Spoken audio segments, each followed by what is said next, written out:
Ayat yang kita baca ini dimulakan dengan ya ayyuhalladzina amanu. Dalam surah Al-Imran terdapat beberapa ya ayyuhalladzina amanu. Wahai orang-orang yang beriman.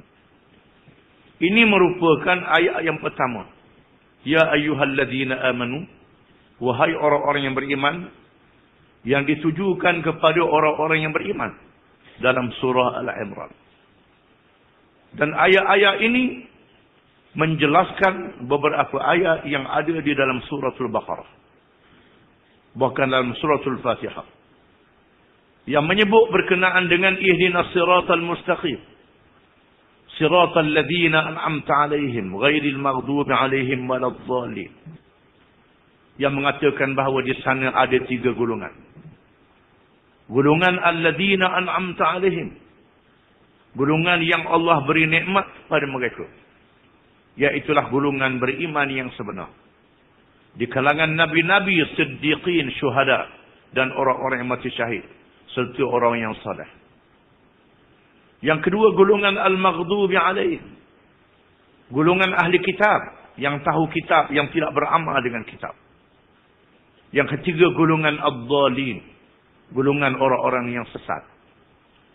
Golongan Nasara yang menjadi sesat walaupun ada kitab jadi sesat.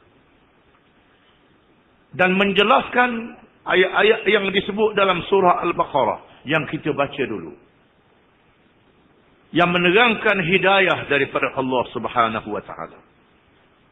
Perlunya kita mendapat hidayah. Hudan lil muttaqin. Al-Quran adalah petunjuk kepada orang-orang yang bertakwa. Supaya kita menjadi orang-orang yang mendapat petunjuk.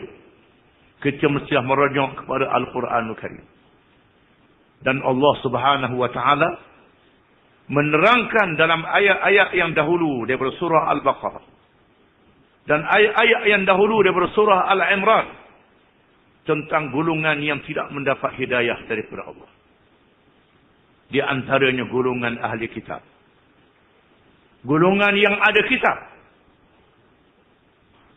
Golongan yang ada kitab ini terbagi kepada berbagai-bagai puak. Ada puak yang beriman dengan sebahagian daripada kitab dan kufur dengan sebahagian yang lain. Dan ada puak yang melampau di dalam kitab. Golongan Kristian. Dan ada pula puak yang membunuh nabi-nabi dan rasul-rasul dan membunuh para ulama. Membunuh orang-orang yang berjuang Islam, orang-orang yang berdakwah.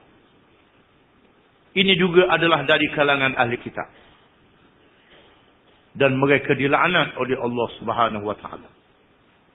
Kerana mereka mempermainkan kitab-kitab Allah Subhanahu wa taala.